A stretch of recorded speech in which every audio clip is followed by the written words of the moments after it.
नमस्कार। India debate में आप सबका स्वागत है। मैं हूं आशुतोष पाठक। दोस्तों, मुंबई हाई कोर्ट में एक बहुत बड़ा डेवलपमेंट होने जा रहा है। आप सबको मालूम है कि अब कोई रास्ता मेरे ख्याल से किसी के पास बचने वाला नहीं है। जो हीला हवाली चल रही थी, छुपने छुपाने का जो खेल चल रहा था, वो खत्म है।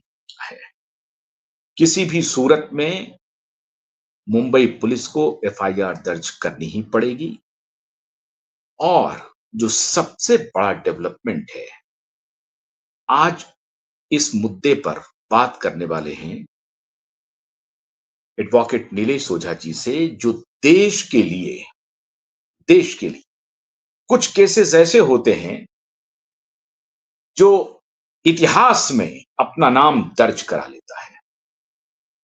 आज जिस मुद्दे पर हम लोग बात करने जा रहे हैं, वो भारत के लिए बहुत ही ऐतिहासिक जुडिशियल मोड़ होगा। और न्यायिक व्यवस्था में, भारतीय न्यायिक व्यवस्था में जिस मुद्दे की आज हम चर्चा करने जा रहे हैं, वो आने वाली पीढ़ियां याद रखेंगी। तो वो मुद्दा क्या है, क्या होने वाला है मुंबई में, जिस पर पूरे देश की निगाहें लगने वाली हैं, पूरी पावर गैलरी की निगाहें लगने वाली हैं, सत्तारूढ़ पार्टी की निगाहें हैं, विपक्ष की निगाहें हैं, और जितने भी स्टेक होल्डर्स हैं, लॉयर्स, जजेज, सबकी निगाहें उस पर लगी। वो मामला क्या है, हॉर्सेस माउथ सुनते हैं। एडवोकेट नीलेश ओझा का बहुत बहुत स्वागत है आपका। नीलेश जी, बहुत बहुत स्वागत है। जो हम तक जो जानकारी आ रही है नीलेश जी, क्या वो जानकारी सही है कि मुंबई हाईकोर्ट इतिहास रचने जा रहा है? और अगर वो इतिहास रचने जा रहा है तो इतिहास है क्या? हाँ, ये देखिए, इतिहास यह है कि जो जस्टिस रेवती मोहिते डेरे है, इनके खिलाफ में जो पिटिशन थी, जो पार्ट ऑफ यह है 5 जज बेंच में जो मेंशन हुआ 6900 ऑफ 2023 पीआईएल है। तो वो पीआईएल इसलिए ऐतिहासिक है कि ये ऐसे बहुत कम ऐसे पिटिशन इस देश में फाइल हुए हैं जिसमें सीधे हाई कोर्ट जज का, सुप्रीम कोर्ट जज का प्रोसिक्यूशन मांगा गया है। इसके पहले सुप्रीम कोर्ट में एक बार मेरे ख्याल से सीजीआई रिटायर्ड जस्टिस ठाकुर या कौन थे, तो वही थे, तो उन्होंने एक मैटर में ऑर्डर दिया और रिटायरमेंट होने के बाद में 1000 एकड़ जमीन उससे या कुछ उस केस से रिलेटेड खुद ने परचेस कर, तो उसके ऊपर शांति भूषण जी ने पिटीशन फाइल किया था एफआईआर रजिस्टर करने के लिए सुप्रीम कोर्ट में। तो ये वो एक हुआ था। उसके पहले पिटीशन वाले में क्या हुआ था फिर? कुछ सुनवाई या नहीं हुई सुनवाई? अरे नहीं, वो उस समय ये हो गया, लेकिन इस बार मामला अलग है। सुनिए, अभी देखिए, जस्टिस चंद्रचूड़ के खिलाफ में एक पिटीशन फाइल हुआ था। उसकी मतलब ये जब उनका नाम हुआ था सीजीआई के लिए, तो उनकी शपथ रोकने के लिए, तो वो पिटीशन में तुरंत सुनवाई लिया और सिर्फ 2 लाइन का ऑर्डर, इट इज मिसकंसीव्ड करके सुप्रीम कोर्ट ने दिया था। लेकिन ठीक है, वो केस अलग है। ये केस सबसे अलग है। ये केस है कि हाई कोर्ट के रिकॉर्ड की फोर्जरी का आरोप है इस पिटीशन में। किसके खिलाफ में? जस्टिस रेवती मोहिते डेरे के खिलाफ में। और दो केस का आरोप है। एक है एमएलए थे, देखिए, मतलब इनकी सिस्टर जो है वो एनसीपी गुट की लीडर है, शरद पवार गुट की। उस समय इनके ही एनसीपी के एक एमएलए थे, कोई मोहिते करके। ये जज भी, इनका भी सरनेम मोहिते है। तो उस जज के वो उस एमएलए के ऊपर में आरोप क्या था? आरोप की सीरियसनेस देखिए आप। पुलिस स्टेशन जला दिया और पुलिसों पर जानलेवा हमला किया, 307 वगैरह अटेम्प्ट टू मर्डर का केस। सेशन कोर्ट में एंटीसिपेटरी बेल के लिए उस एमएलए ने अर्जी लगाया, उसको सेशन कोर्ट ने रिजेक्ट किया। वो पर्सन आता है हाई कोर्ट में, और हाई कोर्ट में वो मैटर जाता है जस्टिस रेवती मोहिते डेरे के पास में। उसको एंटीसिपेटरी बेल दी जाती है, और ऑर्डर में वो 307 का ऑफेंस का कोई मेंशन ही नहीं। नीचे के सेशन कोर्ट ने जो डिटेल ऑर्डर दिया कि इसको क्यों बेल नहीं देना चाहिए, उसका कोई मेंशन नहीं। पुलिस ने राइटिंग में से दिया, इसका कोई मेंशन नहीं। तो ये एक केस है कि misuse of power, forgery of court record to grant bail to an influential person, मतलब जिस पार्टी की उनके सिस्टर लीडर है, उसी पार्टी के नेता को बेल देने के लिए कोर्ट का ये है फोर्जरी ऑफ रिकॉर्ड। अब पहली चीज तो उनकी सिस्टर उस पार्टी में, तो उस पार्टी से रिलेटेड कोई केस वो सुन ही नहीं सकती थी, फिर भी उन्होंने सुना, तो ठीक है, एक पार्ट। तो उनको पहले ही रिक्यूज करना चाहिए। हाँ, यस मैंडेटरी था। ऐसा सुप्रीम कोर्ट के 25 जजमेंट है कि बोला justice is not only to be done, but it has to be seen that justice is going to be done. उसमें ये भी बोला है, सुप्रीम कोर्ट ने क्या बोला है कि जज को खुद के मन से नहीं देखना है, जज को ये देखना है कि लोगों में क्या परसेप्शन जा रहा है। तो ये उन्होंने किया, तो ये एक हुआ। दूसरा है चंदा कोचर का आईसीआईसीआई बैंक का केस। वो केस में क्या हुआ, सीबीआई ने आईसीआईसीआई बैंक में पब्लिक सर्वेंट होने के नाते उन्होंने जो मिसयूज ऑफ पावर किया चंदा कोचर ने, सीबीआई ने एफआईआर रजिस्टर किया, चार्जशीट दायर किया। उसमें नीचे के कोर्ट ने उनका जब बेल रिजेक्ट किया, जो रिमांड दिया उनको, उसमें लिखा 409 का सेक्शन है, जिस 409 में लाइफ इम्प्रिजनमेंट है, उम्र कैद की सजा का प्रावधान है। उस केस में एक तुरंत रीट फाइल होती है, जस्टिस रेवती मोहिते डेरे के बेंच पे आती है, और ये मैडम ऑर्डर में क्या लिखते हैं कि 7 साल तक की सजा वाले सेक्शन है, और आर्नेश कुमार के गाइडलाइन के हिसाब से ऐसे सेक्शन में नोटिस देकर इन्वेस्टिगेशन करना चाहिए, वो पालन नहीं हुआ करके इसको बेल दी जाती है रिट ज्यूरिडिक्शन में। तो ये जब 409 उम्र कैद का है, तो ये ऑर्डर में लिख रहे 7 साल की सजा वाला। ये भी हाई कोर्ट की फोर्जरी का केस है, 3,000 करोड़ का कुछ तो भी करप्शन का केस है वो। तो ये दो केस को लेकर एक पीआईएल फाइल किया गया Indian lawyers and human rights activist association की तरफ से। ये पीआईएल पहली बार सुनवाई के लिए आया, वो बहुत अच्छे जज थे, वो जो एक्टिंग चीफ जस्टिस थे ना, नितिन जामदार। कभी कभी हमारा उनसे टसल हो जाता था, लेकिन ही वॉज क्वाइट गुड जज। तो उन्होंने जब हियरिंग को आया तो बोला यार, मतलब ये इशू जो है, इशू सीरियस इशू है, मैं इसमें स्पेशल लार्जर बेंच कंस्टिट्यूट करता हूं। 5 जुलाई 2023 का ऑर्डर है, 5 जुलाई 2023 का। उन्होंने बोला रजिस्ट्री को कि एडमिनिस्ट्रेटिव साइड पे रखना, हम डिसीजन लेंगे चीफ जस्टिस में। और वो एक्टिंग चीफ जस्टिस थे। कुछ दिन के बाद में एंट्री हो गई, वो चीफ जस्टिस कौन, देवेंद्र उपाध्याय। देवेंद्र उपाध्याय जी तो उठा के डाल दिए उसको ठंडे बस्ते में। ये वही देवेंद्र उपाध्याय जी है जिनके खिलाफ में सैंक्शन टू प्रोसिक्यूट अपन ने लिया है राष्ट्रपति जी से। तो इन्होंने डाल दिया ठंडे बस्ते में। जब तक देवेंद्र उपाध्याय जी थे तब तक वो मैटर कभी बोर्ड पे आया ही नहीं। 2 बार मेंशन किया वो मैटर को, हाँ देखता हूं, करता हूं। तो ये इस तरह से उसकी स्टोरी। जस्टिस देवेंद्र उपाध्याय थे जिन्होंने पीआईएल को भी कभी मैटर पे नहीं लिया, सुनने के लिए नहीं लिया, दिशा सुशांत के पीआईएल। उसी के लिए तो सैंक्शन टू प्रोसिक्यूट मांगा है ना अपन ने उनका। वो क्या करते थे कि सुशांत सिंह का, ये दिशा सालियान का, ये जो पीआईएल वगैरह था ना, और कोई भी अगर आपका केस अगर आदित्य ठाकरे, उद्धव ठाकरे या फिर उनके महाविकास आघाड़ी के किसी के भी खिलाफ है, तो बड़े मैटर को बोर्ड पे या तो आने नहीं देते थे। अगर मैटर बोर्ड पे आता था तो उसको ऐसा पीछे डालते थे कि वो मैटर उस दिन रीच ही ना हो। और इसके उल्टा अगर आपका कोई केस, उस समय के चीफ मिनिस्टर एकनाथ शिंदे थे या और कोई, तो इनके खिलाफ में अगर कुछ मैटर रहा कोई बोले या ना बोले तुरंत मैटर ले लेते थे, कभी कभी सुओ मोटो ले लेते थे वो भी, और ये रेवती मोहिते डेरे जैसे इसका इसका आपके पास रिकॉर्ड है? अरे प्रूफ के साथ कंप्लेंट दिया है ना यार।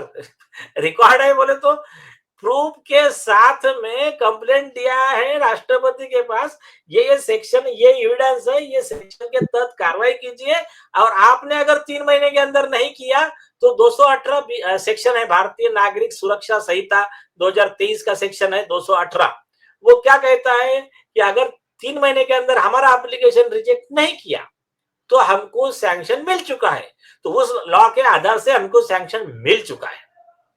मतलब आप ये कह रहे हैं कि एकनाथ शिंदे जो कि इन कोलैबोरेशन विद बीजेपी जो सरकार में, तो उस एकनाथ शिंदे और बीजेपी के खिलाफ में अगर कोई भी ऐसी बातें होती थी या याचिका आती थी, उनको ये फौरन से पेशतर हियरिंग के लिए लेते थे, और जो उनके समर्थन में होता था या उनको लग रहा था कि ये फैसला उनके हक में जा सकता है, उसको वो टालते रहते थे। आप ये कह रहे हैं? आप फिर क्या, तो आदित्य ठाकरे के खिलाफ का केस, रशीद खान पठान का, वो पीआईएल, आप सारा पूरा देश विटनेस है। कभी लिया क्या उन्होंने दूसरे मैटर में हाई ऑन बोर्ड रखने का? अरे ऐसे में मैटर दिखाता हूं जिसमें मतलब उसने रिक्वेस्ट भी नहीं किया मेरा मैटर सुनो, वो भी मैटर बोर्ड पे था उनके।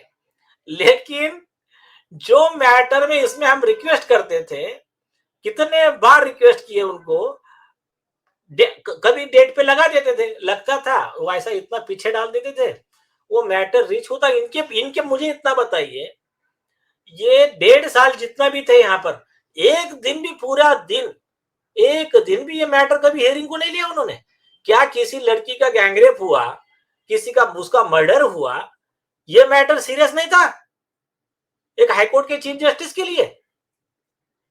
अगर मैं देवेंद्र उपाध्याय का वकील बन जाऊं, मान लीजिए कि देवेंद्र उपाध्याय की तरफ से भी तो कोई ना कोई पेश करेंगे कुछ तथ्य को, मैं उनके तरफ से वकील बन रहा हूं और मैं आपसे ये सवाल पूछ रहा हूं कि भाई हमारे पास जो मुकदमे आते हैं हमने उसका नॉर्मल सुनवाई किया, अब आपका मैटर अगर इतने पर लगा तो आप हमको कह रहे हैं कि हमारा इंटेंशन खराब है। बराबर है, बराबर है, बराबर है। और मुझे इतना बताइए, दूसरे मैटर कैसे का हाई ऑन बोर्ड आ जाते थे जो हमारे बाद में दाखिल हुए वाले, इसकी तो लिस्ट दूंगा मैं। और सुप्रीम कोर्ट का 3 जज बेंच का जजमेंट है, साधना चौधरी का, आउट ऑफ टर्न हियरिंग लेना ना, ये भी अनबिकमिंग ऑफ जज है। वो जज को जॉब से निकाल दीजिए, ये सुप्रीम कोर्ट का फुल बेंच का जजमेंट है। वो जज के पोस्ट पे रहने के लायक नहीं है। और दूसरी चीज मैं और आपको क्लियर करता हूं, बहुत ही बेस्ट एग्जांपल देता हूं, हमने जो सैंक्शन टू प्रोसिक्यूट में लिखा। अभी सुनिए, दिशा सलियन का केस क्या है? सामूहिक दुष्कर्म और मर्डर है एक केस। कितने दिन से चिल्ला रहे हम लोग, उनके ही कोर्ट में 1.5 साल से। और इसके पहले भी नीतीश राणे जी बोल रहे थे, जो भी बोल रहे थे, यही जस्टिस रेवती मोहिते डेरे थी, इन्होंने कभी सुमोटो कॉग्निजेंस नहीं लिया उसका। लेकिन क्यों नहीं लिया? कि उनके बहन के कोलैबोरेशन वाले पार्टी का वो आदित्य ठाकरे उसमें आरोपी है, उसमें अनिल देशमुख भी आरोपी बनेगा, उसमें उद्धव ठाकरे भी आरोपी बनेगा। तो इसके लिए उन्होंने कोई सुमोटो नहीं लिया, ये डायरेक्ट एलिगेशन है कंप्लेंट में। लेकिन गौर कीजिए, दूसरी केस बदलापुर का एक केस हुआ जिसमें इनको लगा कि ये देवा भाव की सरकार को डैमेज कर सकते हैं। देवा भाव की बोलो या आपने इनकी एकनाथ शिंदे साहब इनके, हाँ। तो क्या करते पता है क्या? जस्टिस रेवती मोहिते डेरे सुओ मोटो पीआईएल रजिस्टर करके लेती है एक पेपर का न्यूज पढ़ के। अब आगे का जोक सुनिए आप। सुप्रीम कोर्ट का 5 जज बेंच का जजमेंट है, पहला प्रकाश चंद का जजमेंट है 1998 का, उसमें गाइडलाइन दे दिया पूरे ऑल इंडिया के जजेस को। फिर 5 जज बेंच ने, जब अपना पीआईएल हो गया उसके बाद का है ये मामला। हाँ, उसके बाद का है, 1 साल के बाद का है, सुनिए। 1 साल के बाद का, अच्छा। हाँ, हुँ, हुँ, वही तो, इसमें सुप्रीम कोर्ट ने एक लॉ बनाया, chief justice is the master of the roster. Suo बिल मोटो कॉग्निजेंस का अधिकार सिर्फ चीफ जस्टिस को है, कोई भी इंडिविजुअल जज सुओ मोटो कॉग्निजेंस नहीं ले सकता है। हुँ, और इसके ऊपर 5 जज बेंच ने कैंपेन फॉर जुडिशियल अकाउंटेबिलिटी में 2018 में फिर एक नया कानून बनाया। ऐसा कोई भी इंडिविजुअल जज सुओ मोटो कॉग्निजेंस लेगा, वो आदेश को रजिस्ट्री ने, जजेस, चीफ जस्टिस ने नहीं मानने का। हो गया। हुँ, यहां का जॉब देखिए, अभी यहां उस केस का पीआईएल का असाइनमेंट नहीं है जस्टिस रेवती मोहिते डेरे के पास में, फिर भी वो पीआईएल का सुओ मोटो कॉग्निजेंस लेती है, पीआईएल बनाती है उसको, और चीफ जस्टिस को बोलते हैं कि अब आप इसको आगे का प्रोसीड करो। अब पीआईएल का असाइनमेंट किसके पास में है? वो है चीफ जस्टिस देवेंद्र उपाध्याय के पास में। तो देवेंद्र उपाध्याय ने या तो खुद लेना चाहिए या स्पेशल बेंच कंस्टिट्यूट करना चाहिए, क्योंकि ये केस में रेवती मोहिते डेरे जस्टिस जो है वो तो राष्ट्रवादी, अभी उनके ऊपर तो ऐसे आरोप लगाए हैं लोगों ने कंप्लेंट्स में कि वो राष्ट्रवादी कांग्रेस का एक्सटेंशन ऑफिस है एनसीपी का। तो अभी उनको, वो तो डिस्क्वालिफाइड है, ऐसे राइटिंग में कंप्लेंट जा चुके हैं चीफ जस्टिस के पास में। ऐसे कंडीशन में जब वो डिस्क्वालिफाइड है, तो ये चीफ जस्टिस देवेंद्र उपाध्याय साहब क्या करते हैं, पीआईएल का केस जो ज्यूरिडिक्शन नहीं है, जो अनलॉफुल कॉग्निजेंस लिया है, उसको लॉफुल बताकर सेम जस्टिस रेवती मोहिते डेरे को पिटीशन का असाइन करते हैं कि आप ही सुनवाई करो इसमें। अच्छा, इसका इसका इट इज ऑन रिकॉर्ड कि पहले वो पीआईएल बनाती हैं, कॉग्निजेंस लेती हैं, सुओ मोटो, फिर वो जस्टिस, चीफ जस्टिस के पास भेजती हैं और चीफ जस्टिस दोबारा उनको कहती है कि बहुत अच्छी बात है, आपने बड़ा अच्छा काम किया है और ये नेक काम है, आप इसकी सुनवाई करें। वाह, ऑर्डर है, ऑर्डर पूरा अवेलेबल है, कोई भी आदमी चेक कर सकता है, पार्ट ऑफ द ऑर्डर है एक। और देखो हमारा क्या कहना है, हमारा सिंपल है, तो वो बदलापुर में कुछ लड़की के साथ अन्याय हुआ, तो उसमें बहुत अच्छा किया आपने, कॉग्निजेंस लिया, एक नहीं 5 जज बेंच उसमें बैठा दो। तो दिशा सालियान को क्या प्रॉब्लम था, वो भी तो समाज की बेटी है ना, कि आरोपी तुम्हारा क्लोज हो गया तो उसमें कोई पीआईएल फाइल होने के बाद में भी आप नहीं सुनोगे, और जिसमें आपको लगता है कि ये मामला सरकार को डैमेज कर सकता है, तो वो सरकार, मतलब इनको, शिंदे साहब को, फडणवीस साहब को, उसमें आप कॉग्निजेंस लेते हो, ये पॉलिटिक्स शोभा देती है जज को।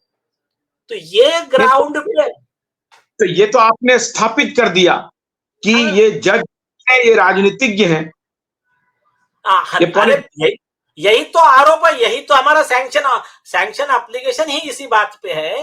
और इंक्लूडिंग देवेंद्र उपाध्याय।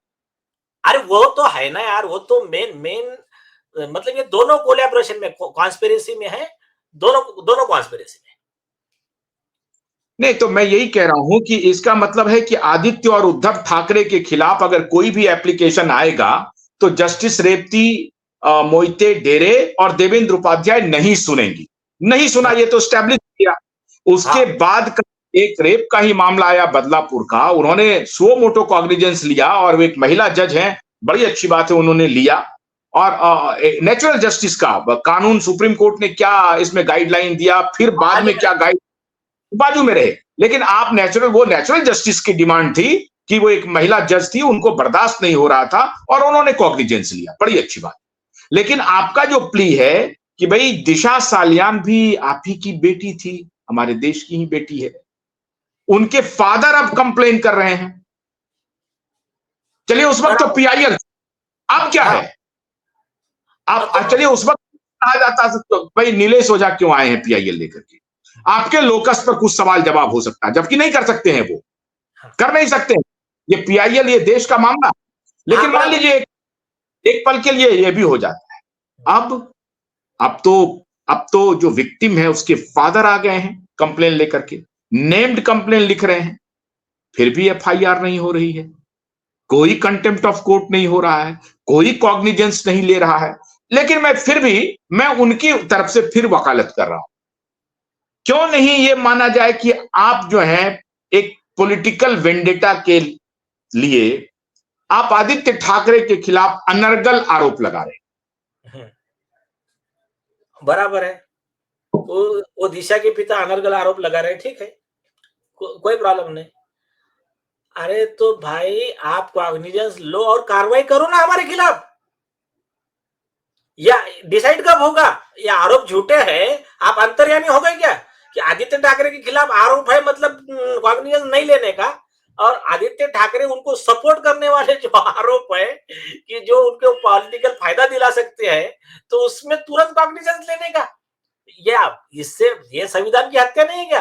बाबा साहब आम्बेडकर ने कहा equality before law, equal protection of the law. संविधान के आगे सब समान, कानून के आगे सब समान, कानून की प्रक्रिया सबके लिए समान। कहा गया यहाँ पर? तो ये सबसे बड़ा संविधान की हत्या तो ये दो जजों ने की है, जस्टिस रेवती मोहिते डरे और उस समय के चीफ जस्टिस देवेंद्र उपाध्याय ने। लेकिन एडवोकेट नीलेश जी, आप ये बताइए कि अगर मान लीजिए कि 3,000 करोड़ के केस में किसी को बेल मिलता है, आप ये कैसे कह सकते हैं कि हमारा उनके साथ अंडरहैंड डीलिंग है और हमने जो सजा है लाइफ इम्प्रिजनमेंट का उसको हमने 7 साल का बताया है? ये कैसे कह सकते हैं? हाँ सुनिए, दो चीजें कैसे कह सकते, कोर्ट के ऑर्डर में लिखा है। आप भी क्या छोटे बच्चे की तरह सवाल पूछ रहे हैं? ऑर्डर में लिखा है उन्होंने कि इसमें 7 साल की सजा है, और सीबीआई कोर्ट का ऑर्डर, सीबीआई का सब ऑन रिकॉर्ड है, और गलत है तो फिर हमारे खिलाफ कार्रवाई करो ना। पेंडिंग क्यों डाला फिर पिटीशन? अगर हमारे आरोप झूठे हैं तो हमारे खिलाफ कार्रवाई करो। एक दूसरी चीज, झूठ लिख दिया। आर पारिक के केस में सुप्रीम कोर्ट का बहुत सुंदर जजमेंट है जजेस के खिलाफ का, 2016 का। क्या कहता है वो? जज अगर कोई ऑर्डर एक्ट के खिलाफ, रूल के खिलाफ पास करता है, मतलब ऑफेंस क्या है ये लिखना मैंडेटरी है, उसका सीरियसनेस क्या है वो लिखना मैंडेटरी है, बेल देने की जरूरत क्या है ये लिखना मैंडेटरी है, और वो नहीं लिखा। तो अब लॉ एक्ट जो है, law is also law declared by the supreme court. Article 141 में जो सुप्रीम कोर्ट ने कानून बनाया वो भी देश का कानून है। तो अभी सुप्रीम कोर्ट ने कानून बनाया, बेल देते समय ये पैरामीटर देखने चाहिए। तो सुप्रीम कोर्ट ने बोला कि जो जज लॉ के खिलाफ जाकर किसी आरोपी को रिलीफ देता है, या कुछ भी किसी भी व्यक्ति को, अनडिजर्विंग पर्सन को रिलीफ देता है, तो इसका मतलब वो करप्ट मोटिव से काम कर रहा है, ये प्रूवन है। ऐसा करके ऐसे जज को डिसमिस करने के लिए ये सफिशिएंट है, ऐसा आर पारेख में लॉ बनाया है सुप्रीम कोर्ट ने। आप बोलिए। अच्छा एडवोकेट नीलेश जी, मैं ये एक आप कोर्ट को पार्टी बना रहे हैं। सवाल है कि ये मामला डायरेक्ट एडमिनिस्ट्रेशन का था, दिशा के पिता कंप्लेन लेकर के पुलिस के पास गए। ये बात ठीक है कि कोर्ट को स्व मोटो लेना चाहिए, नहीं लिया, लेकिन जो गवर्नमेंट है वो क्यों इस पर आनाकानी कर रही है? गवर्नमेंट क्यों नहीं कर रही? गवर्नमेंट, पुलिस किसके अधीन आता है? पुलिस कमिश्नर किसके? 2 मिनट रुकिए, पहले आपका जो आरोप है ना वो गलत है। हम कोर्ट को पार्टी नहीं बना रहे, हम कंसर्न जो गलती करने वाले जज है वो जज को पार्टी बना रहे हैं। तो कोर्ट को पार्टी बना रहे ये कहना गलत है। राइट, हाँ ठीक है, आई स्टैंड करेक्ट। हाँ, कोर्ट इज डिफरेंट, जज इज डिफरेंट। यस, हाँ। कोर्ट एज ए इंस्टीट्यूशन ये हमारे लिए टेम्पल ऑफ जस्टिस है, हमारा धर्म ग्रंथ है संविधान, हमारे लिए मंदिर है ये कोर्ट। क्योंकि कॉमन मैन जाएगा किधर? हमारे पास कोई गुंडे थोड़ी है या आरोपी की तरह, हमारे पास ऐसा थोड़ी है कि मतलब हम यहाँ पर आरोपी की तरह देवेंद्र उपाध्याय जी को बोल दे कि भाई हमारा मैटर पेंडिंग में डाल दो करके, इनको कह दे कि आप हमारा ये नहीं करना, जो भी है। हमारा काम ऐसा नहीं है, हमारा काम है सिर्फ कानून का। तो हमारा धर्म ग्रंथ संविधान और हमारे ये केस लॉ वगैरह यही सब हमारे ये है। अब आता है विषय आपका, ये विषय क्लियर हो गया। और ये इंस्टीट्यूशन के लिए, इंस्टीट्यूशन को, इस न्याय के पवित्र मंदिर को, इसको बचाने के लिए, इस देश का नागरिक होने के नाते, और एडवोकेट जो है वो ऑफिसर ऑफ द कोर्ट होता है, तो ऑफिसर ऑफ द कोर्ट होने के नाते, और भारतीय संविधान का आर्टिकल 51A(H) के तहत, जैसा सुप्रीम कोर्ट ने कहा आर के जज में, और अनिरुद्ध बहल में जस्टिस मीणा साहब ने कहा, एकदम लैंडमार्क जजमेंट, हर नागरिक का हमारा कर्तव्य है कि हम ऐसे जजेस के खिलाफ कंप्लेंट करें, हम ऐसे इंस्टीट्यूशन का माल फंक्शनिंग को एक्सपोज करें, और अच्छे जजेस को प्रोटेक्ट करें।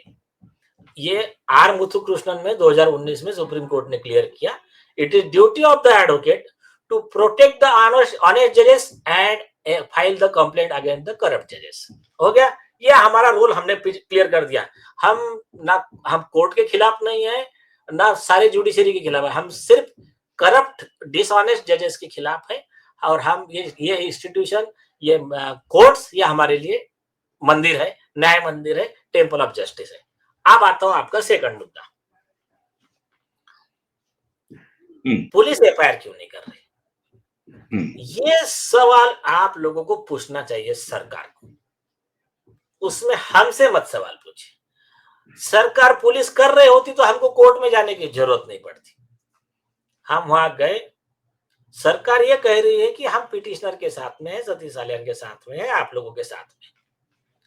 सिर्फ मेरे हिसाब से जो मुझे लगता है, सरकार को ब्लेम नहीं लेना है कि हमने किया, सरकार चाह रही कि एक बार कोर्ट से ऑर्डर हो जाए, हम कार्रवाई कर लेंगे। लेकिन दूसरा एक मैं बताता हूं आपको, इसमें 2-4 आरोपी पुलिस अधिकारी है, कुछ अभी सीनियर पोस्ट पे है मुंबई में ही, जो इस केस में इन्वॉल्व है, कुछ रिटायर्ड है लेकिन मुंबई में बैठे हुए हैं। वो लोग भी ये केस में अपनी पावर, अपना इन्फ्लुएंस यूज कर रहे हैं, डिले हो रहा है। और दूसरा, आप एक बार वेरीफाई कीजिए, आज जो बंबई के पुलिस कमिश्नर है, शायद इनका जो अपॉइंटमेंट हुआ था वो रिजाइन करने के पहले उद्धव ठाकरे इनके ही साइन से हुआ था, एक बार वो भी आप चेक कर लीजिए। तो ऐसे कुछ फैक्टर है, लेकिन उसको छोड़ दीजिए, कुछ नहीं है, कब तक डिले होने वाला है। ऑलमोस्ट जो चीजें लीगल फॉर्मेलिटी वगैरह सब इनको जो एक्सपोज करना था एक्सपोज हो चुका, कोर्ट में एकदम मामला थ्रेशोल्ड पे आ चुका है। जो चीजें जहां पेन ड्राइव के 25-50 कॉपी, सारी टीम और अलग अलग बटालियन, इसको प्रॉब्लम हुआ तो वो केस हैंडल करेगा, उसको प्रॉब्लम हुआ तो वो, पूरे स्ट्रेटेजी के साथ सब रेडी है। मतलब आप कि सरकार ये चाह रही है कि कोई रास्ता ना बचे ठाकरे के पास। अगर हम एफआईआर दर्ज कर लेते हैं तो वो आकर के बाहर में कहेंगे कि पॉलिटिकली मोटिवेटेड केस है, और वो शोर मचाएंगे कि ये लोग हमको फंसाना चाहते हैं, और एक आध दो फर्जी लोगों को खड़ा करके ये बोलना भी शुरू करेंगे कि मेरे पास भी इन्होंने भेजा था। आपको याद होगा चुनाव के पहले अनिल देशमुख जी खड़े हो गए थे और उन्होंने कहा था कि देवेंद्र फडणवीस ने मेरे पास एक आदमी को भेजा था, एमएलए को भेजा था, ये लिख दो, इसके बारे में लिख दो, हम तुमको ऐसे कर देंगे वैसे कर देंगे। तो ये लोग कर सकते हैं, और उनको मालूम है कि मीडिया में कुछ जो बिके हुए दलाल पत्रकार हैं वो इस खबर को और सल्ला करके कि ये देखिए देवेंद्र फडणवीस, अमित शाह, नरेंद्र मोदी बाप बेटे को घेरने में लगे। तो ये इससे बीजेपी बचना चाहती है, और बीजेपी चाहती है फुल एंड फाइनल ही हो जाए मामला। जब अदालत से आदेश आएगा तो फिर मेरे भी हाथ बंधे होंगे, फिर तो कहेंगे कि ये मामला भाई अदालत ने आदेश दिया है। और अदालत को आदेश अब क्यों देना पड़ेगा, ये जरा दर्शकों को बता दीजिए, जिस थ्रेशोल्ड की आप बात कर रहे हैं। देखिए, ये केस में ना बहुत सिंपल चीज है। सुप्रीम कोर्ट का कॉन्स्टिट्यूशन बेंच का जजमेंट, उसके बेस पर बॉम्बे हाई कोर्ट का जजमेंट, बहुत सिंपल है। कोई भी कॉग्निजेबल ऑफेंस, एफआईआर कि मतलब ये गुनाह हुआ है, कोई भी व्यक्ति आता है। और एक बात है, इनके जो जिनको लॉ का नॉलेज नहीं है, या तो स्पॉन्सर्ड है, या तो बेचारे कुछ जेंटलमैन, ऐसे कुछ एक्स्ट्रा होशियार पत्रकार भी क्या करते, अरे सबूत का है, सबूत का है, आपने जो सबूत देना था दे दिया, उसको बाजू में रखिए।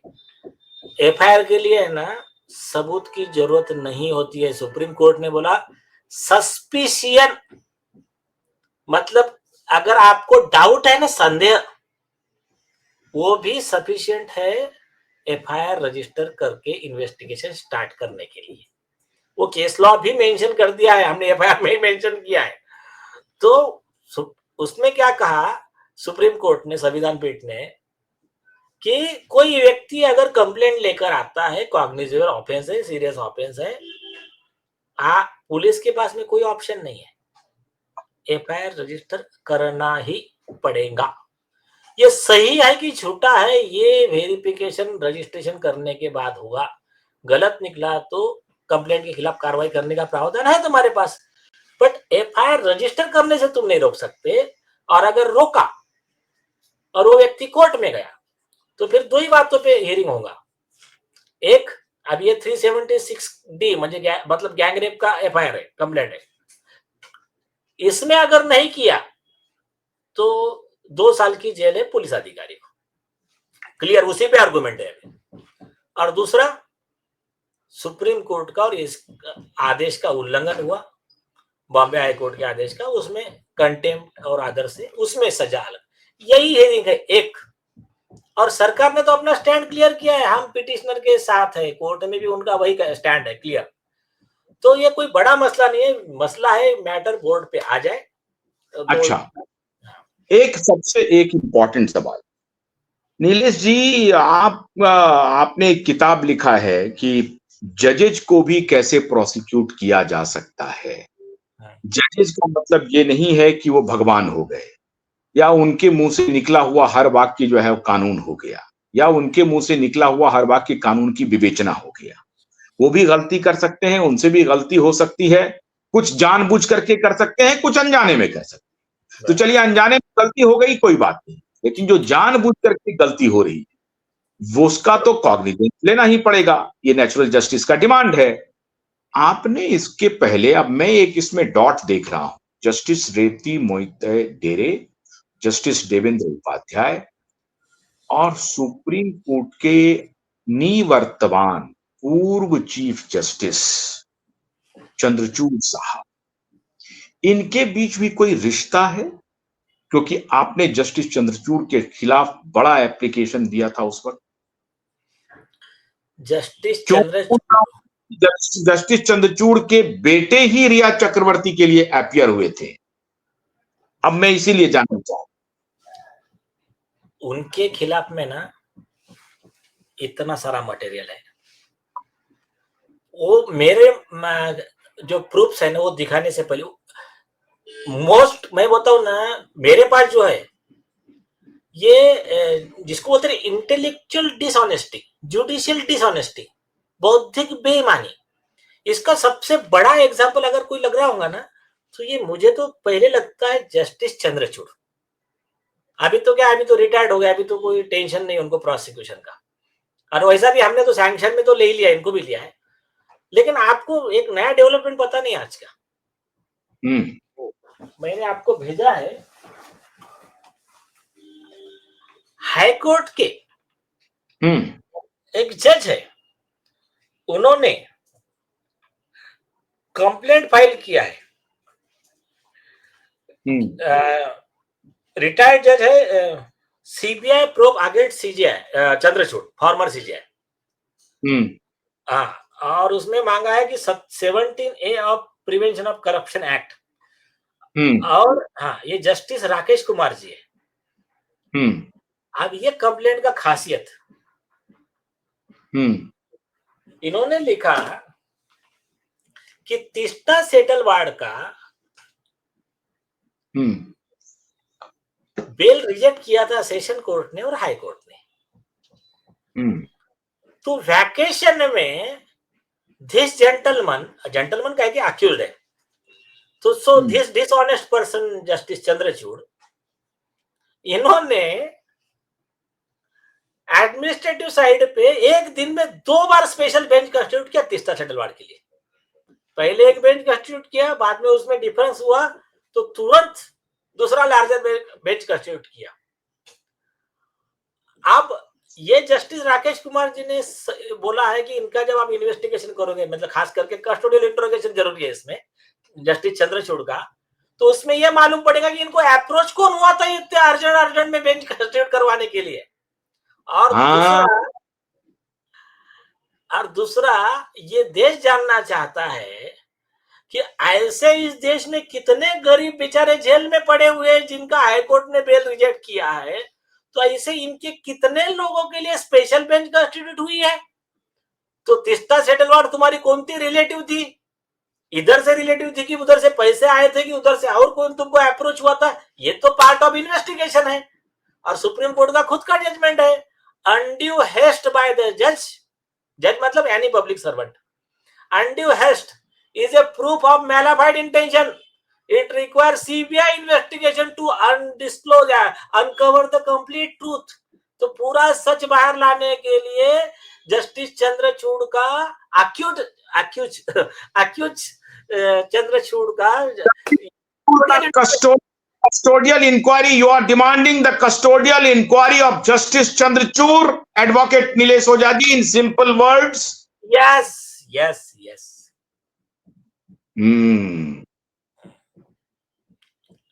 मेरे साथ में जजेस भी है, लेटर लिखने वाले जजेस भी है, डोंट वरी। अच्छा, तो तीस्ता सीतलवाड़ इनकी कौन लगती हैं, और तीस्ता सीतलवाड़ ने ऐसा क्या कर दिया है जो देश का बहुत बड़ा काम हो रहा है, और तीस्ता सीतलवाड़ ऐसी कौन सी ब्रेन है, ब्रिलियंट ब्रेन, जिसको कि अगर बेल नहीं मिला तो देश का कितना बड़ा नुकसान हो जाएगा ह्यूमैनिटी का। बराबर है। मैं यही तो कह रहा हूं, इसको कहते हैं लेफ्ट इकोसिस्टम। उन लोगों पे आज आई तो इसका मतलब संविधान खतरे में है, और बाकी तुम्हारे लोगों का कुछ भी हो जाए, दिशा सलन का गैंगरेप मर्डर हो जाए, सुशांत सिंह के केस में कुछ हो जाए, ये सब तुम लोग अनाथ हो, तुम इस देश के सेकेंडरी नागरिक हो, तुम्हारे ऊपर हुआ तो लेफ्ट ग्रुप को अधिकार है वो अन्याय करने का, उसमें कुछ नहीं बोलने का, उसमें ये मिलेगा। ये इंटेलेक्चुअली बेईमान आदमी मंदिर में जाकर के कह रहे हैं कि न्याय का ध्वज उठा के चलिए।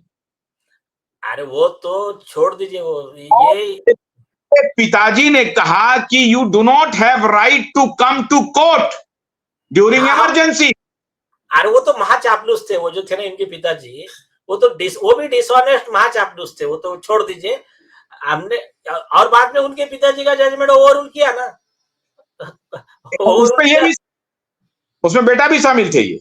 हाँ, और उसमें नहीं लिखा कि इसमें जो ये थे कि वाईवी चंद्रचूड़ वो बेंच में थे जिन्होंने अन्याय किया जनता पे, ये नहीं लिखा उसमें, ये नहीं लिखा उसमें।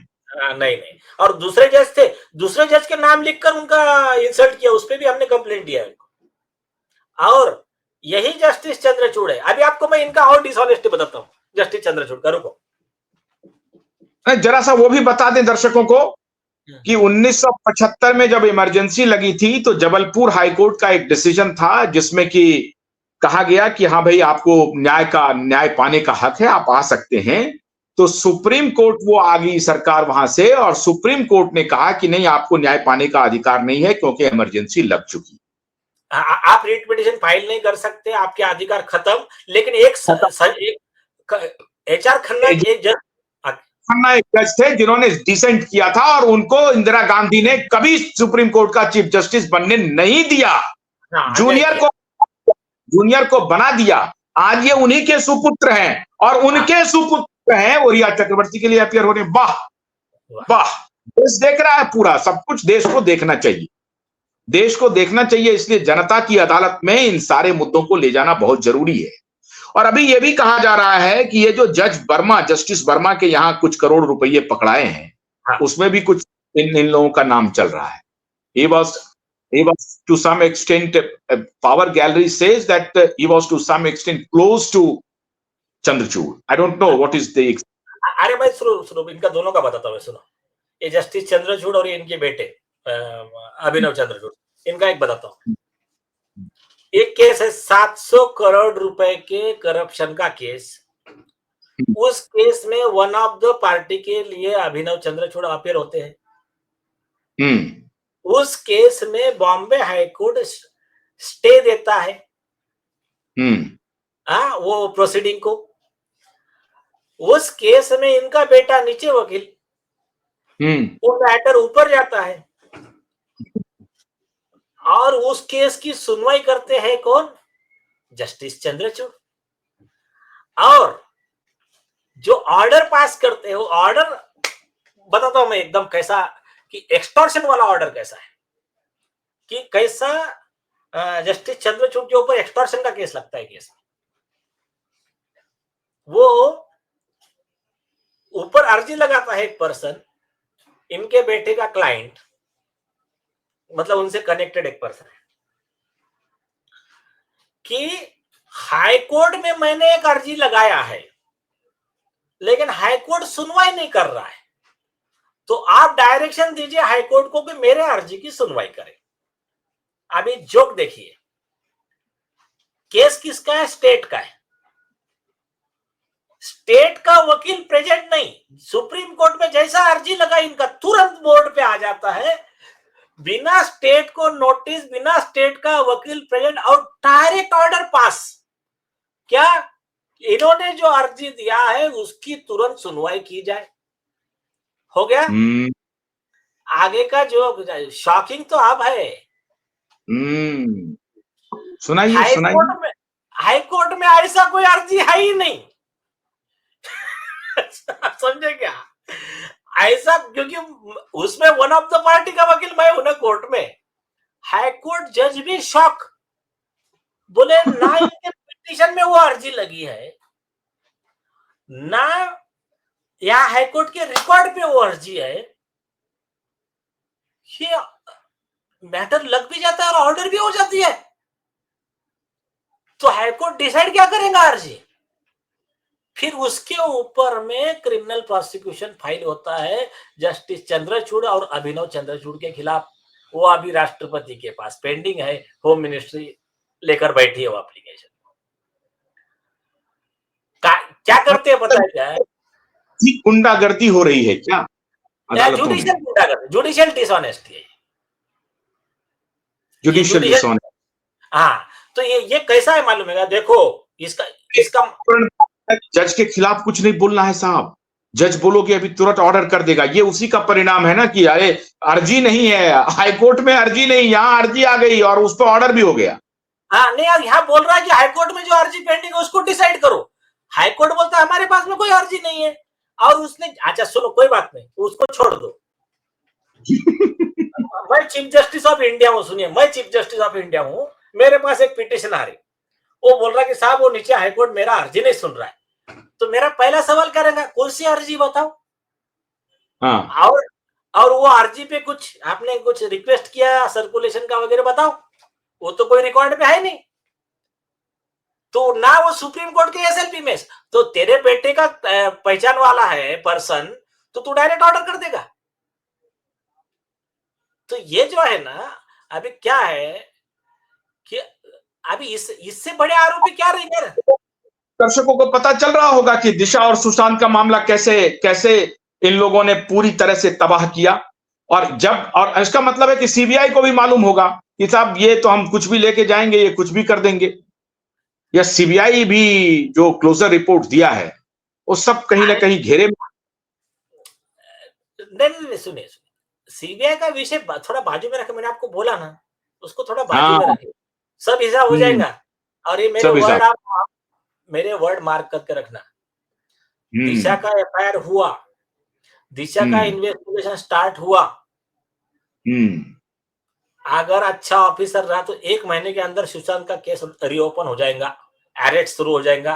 और दिशा के केस में भी रिया चक्रवर्ती का कस्टोडियल इंट्रोगेशन मस्ट है, अनिवार्य है। हाँ, तो ये जो है ना, ये नहीं है। प्रॉब्लम कहाँ होता है बताओ? क्या होता है, आदमी क्या करता है, डॉक्टर के पास जाता है, डॉक्टर बोलता है, अरे साहब मेरे यहाँ पर हाथ में उंगली में ये प्रॉब्लम हो रहा है। डॉक्टर यहाँ थोड़ा सा कुछ मलम वलम लगा देता है। बोलता है, अरे मेरा इधर भी हो रहा है। फिर वो मलम लगाता है, फिर बोलता है इधर भी हो रहा है। फिर एक्सपर्ट के पास चलता है। एक्सपर्ट उसका पूरा सब टेस्ट वगैरह करता है, होल बॉडी सीटी स्कैन करता है। वो एक्सपर्ट क्या बोलता है, तुम्हारा मेन प्रॉब्लम हार्ट में है, वहां से फंक्शनिंग बराबर नहीं है, तुम्हारा लीवर में प्रॉब्लम है, उसका ये सब एक एक एक एक हो रहा है, तो तुम इसका इलाज करते बैठोगे तो होगा नहीं। तो सही जगह पर वार करना पड़ता है। तो अभी हमने यहाँ पर क्लियर कर लिया कि हमको ये पता है कहाँ वार करने पर, कहाँ कॉन्सेंट्रेट करने पर कहाँ रिजल्ट आने वाला है। भगवान की दया से थोड़ा बहुत हमको समझता है, इसलिए हमारा इलाज हो, रोग का इलाज हो। इसलिए गौर कीजिए ना, आज एसएसआर वॉरियर्स के उनका फोन आया था कि बाकी सब लोगों की पीआईएल ऑयल फेंक दिया था, आप लोगों की पीआईएल भी टिक गई, सतीश सालियान भी आ गए, स्टेट भी आ गया, ये हो गया, अभी गाड़ी निकल पड़ी। तो ये क्या है, हमारे कुछ तरीके है। और आपको भी याद होगा, हम भी माहौल देख के कभी कभी ठीक है, मतलब हम चाहते तो हम जस्टिस देवेंद्र उपाध्याय से तब ओपन आके झगड़ा कर सकते थे कि भाई आप हमारा मैटर क्यों नहीं ले रहे भाई। लेकिन हमने क्या किया, सिंपल में प्रेस वगैरह देके सिर्फ रिकॉर्ड जमा किया। हमको मालूम था इसको कुछ भी करे तो जब आदमी के दिमाग में करप्शन भरा पड़ा है, उसका प्रिविलेज भरा पड़ा है, तो कुछ करने वाला है नहीं, तो उसको डैमेज करेगा। तो हमने वो टाइम यूटिलाइज किया अदर एविडेंसेस, अदर विटनेसेस को जमा करके केस स्ट्रॉन्ग करने में। तो आज वो इसका मतलब ये हो गया नीलेश जी कि दिशा और सुशांत का केस जो हम लोग इतने दिनों से कह रहे हैं कि ये 2 मर्डर का केस नहीं है, ये बहुत बड़े राज पर से पर्दा उठाएगा। और उसका जो हमको लग रहा है कि justice Revati Mohite Dere, justice Devendra Upadhyay and justice Chandrachud, ये सब इसमें नपेंगे। अरे नपना ही चाहिए भाई, मैं बता रहा हूं, हमने तो हमारे जो भी लीगल प्रोसीडिंग हमने ये किया है, एक्शन होना चाहिए, इनके खिलाफ कार्रवाई होगी। सबसे बड़ी बात, अभी उपराष्ट्रपति ने कहा, अभी उपराष्ट्रपति का एक स्टेटमेंट है कि साहब जस्टिस वर्मा के यहां करोड़ों रुपए पकड़ाए जले हुए, और वो खबर 7 दिन तक चुप रही, बंद रही। यहां दिल्ली हाईकोर्ट के जज हैं देवेंद्र उपाध्याय, अभी वहां से आए हैं दिल्ली हाईकोर्ट में जज बनकर। तो ये तो उनका प्रेरोगेटिव था कि इस खबर को इमीडिएटली वो फ्लैश करते। सुप्रीम कोर्ट के भी लोगों को दबाया, दिल्ली हाईकोर्ट ने भी दबाया, सुप्रीम कोर्ट ने भी दबाया, 7 दिन के बाद ये खबर बाहर आई। वो भी मीडिया ने निकाला विषय निकाला। तो ये बात साबित हो गई है देश के सामने। अब देश को जगना ही पड़ेगा और कोई चारा नहीं बचा है। अब देश को उठना ही पड़ेगा इन बेईमानों के खिलाफ, इन भ्रष्टाचारियों के खिलाफ। और उसके बाद देखिए, जोग उनका ट्रांसफर कर दिया इलाहाबाद हाईकोर्ट पे। इलाहाबाद हाईकोर्ट के बार एसोसिएशन ने कहा हम रिसीव नहीं करने देंगे, उनको काम नहीं करने देंगे। तो अब उनको ट्रांसफर करके काम का कोई अधिकार नहीं दिया है। ऐसा ये करते किसी और के साथ क्या? नहीं, उपराष्ट्रपति जी ने बहुत सुंदर पॉइंट उठाया। उन्होंने कहा कि अगर दूसरा कोई भी पब्लिक सर्वेंट है, उसके घर पे पैसा पकड़ा जाता तो तुरंत एफआईआर हो जाता। एफआईआर क्यों नहीं हुआ? हाँ, और सुप्रीम कोर्ट जज है या चीफ जस्टिस ऑफ इंडिया भी है, कौन है? पब्लिक सर्वेंट ही है ना। हाँ, बिल्कुल। इसके ऊपर भी जजमेंट है कि they are the public servant करके, खुद कॉन्स्टिट्यूशन बेंच का जजमेंट है, उसमें वन ऑफ द जज जस्टिस चंद्रचूड़ थे, तो ये खुद पब्लिक सर्वेंट है। अभी तो उपराष्ट्रपति जी ने एक बात कही, धनखड़ साहब ने, कि बाकी सब जगह एफआईआर होता है, जजेस के लिए एफआईआर नहीं होता है, क्योंकि इन्होंने एक अपना ऑर्डर देके रखा है कि कोई भी जजेस के खिलाफ एफआईआर नहीं होगा without taking permission from the chief justice of India, high court जज और सुप्रीम कोर्ट। लेकिन एक बात सिर्फ मिस कर गए धनखड़ साहब, मैं पॉइंट आउट करता हूं। वो लॉ के वीरा स्वामी का 1991 का जजमेंट है, 5 जज बेंच, कॉन्स्टिट्यूशन बेंच, आरोपी जज के तरफ से अपीयर हुए थे कपिल सिब्बल। तो उस समय सुप्रीम कोर्ट ने बहुत क्लियर किया, जो करप्ट जज रहेगा उसको क्रिमिनल प्रोसिक्यूशन से प्रोटेक्शन का कोई प्रावधान संविधान में नहीं है। He can be liable to be prosecuted like a common man, ये संविधान पीठ ने क्लियर किया। लेकिन उसके आगे एक राइडर ऐड कर दिया। उन्होंने कहा लेकिन अगर हाई कोर्ट जज और सुप्रीम कोर्ट जज और even chief justice of India आरोपी है, तो एक प्रोसीजर ऐसी होनी चाहिए कि राष्ट्रपति सैंक्शनिंग अथॉरिटी रहेगा, लेकिन राष्ट्रपति ने चीफ जस्टिस ऑफ इंडिया से कंसल्टेशन करके निर्णय लेना चाहिए। अगर सीजीआई आरोपी है तो दूसरे कोई भी जज से राष्ट्रपति ने कंसल्ट करना चाहिए। एक राइडर ऐड कर दिया। वो राइडर वो कब का था? 1991 का। तब 154 सीआरपीसी का एफआईआर का केस था। अभी वो राइडर जो है, वो राइडर स्टैट्यूटरीली ओवररूल्ड हो गया, क्योंकि अभी बीएनएसएस लागू हो गया ना, तो वो स्टैट्यूटरीली ओवररूल्ड हो गया है अभी।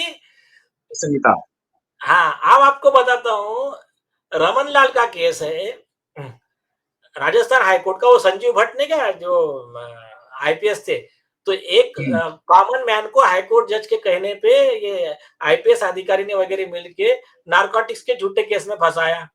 तो उसमें वो जज के खिलाफ, वो आईपीएस के खिलाफ, सबके खिलाफ प्रोसिक्यूशन हुआ।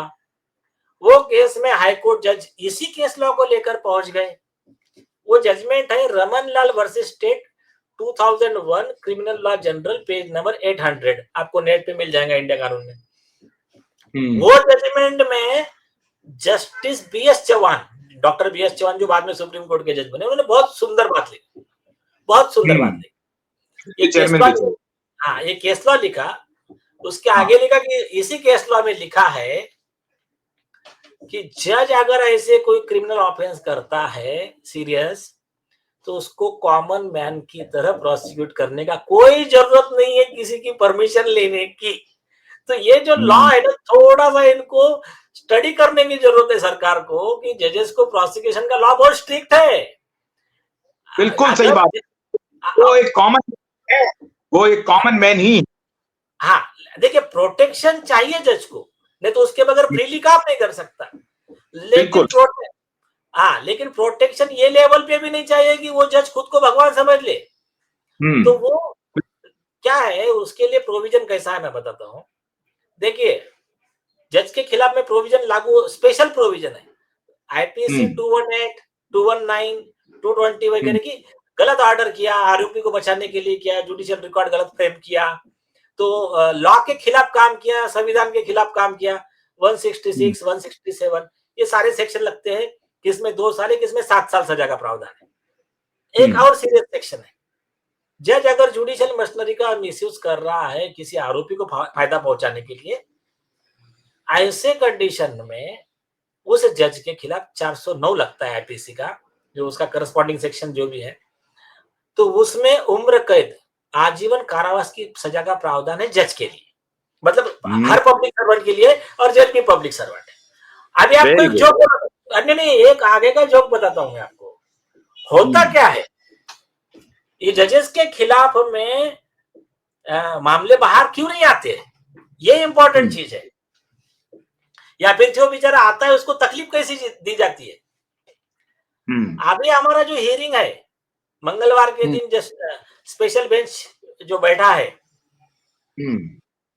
उसमें देखो कभी भी अगर जज का करप्शन एक्सपोज करे, तो जिन वकीलों का रोजी रोटी वो जज के करप्शन के बेस पे चल रहा है, उनकी दलाली के बेस पे चल रहा है, जो चापलूस है, या फिर जिनको हफ्ता हफ्ता मतलब जो भी है उनका दुकानदारी चलती है, उस पे लिफाफे पे घर चलाने वाले कुछ लोग हैं, तो ये दलाल चापलूस वकील या फिर उनके बार एसोसिएशन, तो ये क्या करते मालूम है क्या, आके अर्जी लगा देते एकदम, कंटेम्प्ट करो, जज के करप्शन को इसने बाहर लाया। तो अभी मैं आपको, आप हंसोगे, बॉम्बे बार एसोसिएशन ने राइटिंग में क्या दिया है पता है क्या, उसका मैं समरी बताता हूं आपको। उनका कहना क्या है बार एसोसिएशन का, अगर कोई जज करप्शन करे, अगर कोई जज फॉर्जरी ऑफ कोर्ट रिकॉर्ड करे, कोई भी क्रिमिनल ऑफेंस करे, किसी वकील का इंसल्ट कर दे, उस पर अन्याय कर दे, संविधान को न माने, सुप्रीम कोर्ट को न माने, कंटेम्प्ट करे, कोई भी कुछ भी गुनाह करे, उसके ऊपर कानूनी कार्रवाई नहीं कर सकते। जो ऐसी कार्रवाई करेगा उसके ऊपर कंटेम्प्ट लगाना चाहिए, ऐसा इन्होंने राइटिंग में दिया है। समझे क्या? तो ये उसके ऊपर केस लगी। ऐसे जो चापलूस वकील होते हैं, सुप्रीम कोर्ट ने क्या बोला, हाई कोर्ट ने क्या बोला कि जो ऐसा चापलूस वकील होता है बार, इट इज क्या greatest misfortune happen to the bench. ये सबसे बड़ा दुर्भाग्य है बोले न्यायपालिका के ऐसे साले चापलूस वकील लोग जो मतलब न्याय व्यवस्था सुधरने नहीं देते, जज को सीखने नहीं देते। दलाली का चलता है, इसलिए उनको पैम्पर कर रहे हैं। उनको तो ऐसे लोगों के ऊपर हमने क्या किया है, हमने उसके प्रोसिक्यूशन का अर्जी लगाया है बॉम्बे बार एसोसिएशन के, जिन्होंने एफिडेविट दिया है, वो नितिन ठक्कर और एक विशाल कानड़े, वो फॉर्मर जज का बेटा है वो। और आगे का जो बोलता हूं मैं, इनकी फोर्जरी देखिए। बॉम्बे बार एसोसिएशन एक रिजोल्यूशन मीटिंग बुलाता है कि रेवती मोहिते डेरे के खिलाफ में आरोप लगे हैं और हमको जज को सपोर्ट करना है। मीटिंग होती है, वो मीटिंग में सब लोग होते हैं और उसमें बाकी लोगों के अलावा एडवोकेट ईश्वरलाल अग्रवाल भी होते हैं। वो राइटिंग में अपना ऑब्जेक्शन देते हैं कि ये जज ने करप्शन किया है, इसके खिलाफ में ये आरोप है, उसमें हम लोग कैसा समर्थन करेंगे? हमारा तो ड्यूटी है कि ये जज को एक्सपोज करना, इसके खिलाफ कंप्लेंट करना। तो मैं आपके इस रिजोल्यूशन में आपका साथ नहीं दे सकता। और भी जो लोगों ने बोला ये एडवोकेट नितिन ठक्कर और विशाल कानड़े आके इधर हाईकोर्ट में एफिडेविट देते। पूरे बार ने यूनानिमसली डिसीजन लिया है कि जस्टिस रेवती मोहिते डेरे को सपोर्ट करना है। ये हो गया झूठा एफिडेविट। हमने वो राइटिंग में दिया हुआ रिसीव्ड कॉपी इनका ही खुद का, वो लेकर अर्जी लगाया कि ये बॉम्बे बार के वकीलों को कस्टडी में लिया जाए जो ये ऐसा झूठा एफिडेविट दे रहे हैं। उसका भी सुनवाई अभी मंगलवार को है। चलते चलते एक बात और बताता हूं मैं। Indirect tax versus RK Jain. RK Jain एक रिपोर्टर थे आपके तरह, उन्होंने जुडिशियरी का करप्शन एक्सपोज किया। तो ये इनडायरेक्ट टैक्स प्रैक्टिशनर एसोसिएशन, ये चापलूस लोग थे। उन्होंने बोला कंटेम्प्ट हो गया, जुडिशियरी का करप्शन एक्सपोज कर दिया। सुप्रीम कोर्ट में आर्गुमेंट हुआ, शांति भूषण साहब थे। सुप्रीम कोर्ट ने बोला क्या उसने जो बोला वो सही है कि गलत है, इतना बताओ। बोले सही है। सही है तो फिर ये कंटेम्प्ट कैसा हो गया? उसने तो अपना ड्यूटी निभाया, संवैधानिक कर्तव्य निभाया। अभी तुम्हारी बारी, तुमने उसके खिलाफ कंटेम्प्ट क्यों डाला? उसके कॉन्स्टिट्यूशनल ड्यूटी में तुमने प्रावधान डाला, 2 लाख रुपए कॉस्ट बैठाया, बोले इनको दो जिनके खिलाफ तुमने झूठे कंटेम्प्ट पिटीशन फाइल किया। 2010 का जजमेंट है, देख लेना। तो ये क्या है, भले कम लोग है जुडिशरी के खिलाफ लड़ने वाले, लेकिन अभी बढ़ता जा रहा है लोगों में। तो कई लोगों को लॉ नहीं मालूम करके फ्रस्ट्रेशन आ रहा है, लेकिन फ्रस्ट्रेशन की जरूरत नहीं। लॉ, आप Indian Bar Association advocate Nilesh Ojha करके आप जाइए, हमारे वेबसाइट पे जजेस के खिलाफ कंप्लेंट कैसा करने का, उसका केस लॉ क्या है, लॉ से जाइए ना। हमको देखिए, कानून हाथ में लेने की जरूरत नहीं है। कानून में बहुत अच्छा प्रावधान है। और ये कोर्ट किसकी पर्सनल प्रॉपर्टी थोड़ी, हमारा कोर्ट है भाई, हमारा संविधान है, हमारा देश है, हमारा कोर्ट है। हम इसको सुधारेंगे। वो कोई किसके, वो चाहे चंद्रचूड़ हो या और कोई हो, उनकी क्या बाप की प्रॉपर्टी थोड़ी है किसकी। ये देश का कोर्ट है या हर नागरिक का कोर्ट है, हमारा इक्वल है। और ये क्या लेफ्ट इकोसिस्टम के बाप की बपोती नहीं है। ये इनको इनके ही भाषा में जवाब दिया जाएगा, डोंट वरी। जय हिंद। तो ऐसे और हमारे दर्शकों के लिए एक बहुत बड़ी खबर ये है कि जो हम लोगों की लड़ाई है, आप देख रहे हैं, पुलिस, पॉलिटिकल पार्टीज के जो गुंडे पॉलिटिशियंस हैं, जो ड्रग कार्टेल है और जुडिशियल डिसऑनेस्टी के खिलाफ बहुत लंबी लड़ाई है। इसलिए पूरे धैर्य के साथ इस लड़ाई को लड़ना है, कानून के दायरे में रह करके लड़ना है। अभी तो लड़ाई शुरू हुई है justice Revati Mohite Dere, justice Devendra Upadhyay, justice Chandrachud के खिलाफ। जो कोई भी जज इस तरह के व्यवहार में आएंगे, हम लोग लड़ाई लड़ेंगे, पूरी शिद्दत से लड़ेंगे। और उनको ये तय करना है, उनको ये साबित करना है जो हम लोग सवाल उठा रहे हैं, क्या वो सवाल अनर्गल हैं, गलत हैं? अगर गलत हैं तो वो साबित करें। उनको उनकी प्रोपराइटी, उनकी जिम्मेदारी तय करनी पड़ेगी। उन्हें पाक साफ दिखना पड़ेगा। 1.5 साल तक अगर आप दिशा सुशांत के केस को नहीं सुनते हैं तो कैसे बताएंगे? किस मुंह से बताएंगे? किस मुंह से बताएंगे? तो अभी बहुत सारे फैक्ट्स हैं जो नीलेश जी जमा कर रहे हैं और उसकी हियरिंग शुरू हो रही है। बहुत बहुत शुक्रिया नीलेश ओझा जी। तो हम देखेंगे, हम देखेंगे। बहुत बहुत शुक्रिया। आप हमारे साथ लंबे वक्त तक जुड़े रहे और हम आपसे उम्मीद करते हैं कि हमारे इस वीडियो को शेयर करें, अधिक से अधिक लोगों तक पहुंचाएं। जल्द ही हम अपने स्टूडियो से आपके सामने मुखातिब होने वाले हैं। थोड़े दिन का और इंतजार कीजिए। बहुत बहुत शुक्रिया। नमस्कार।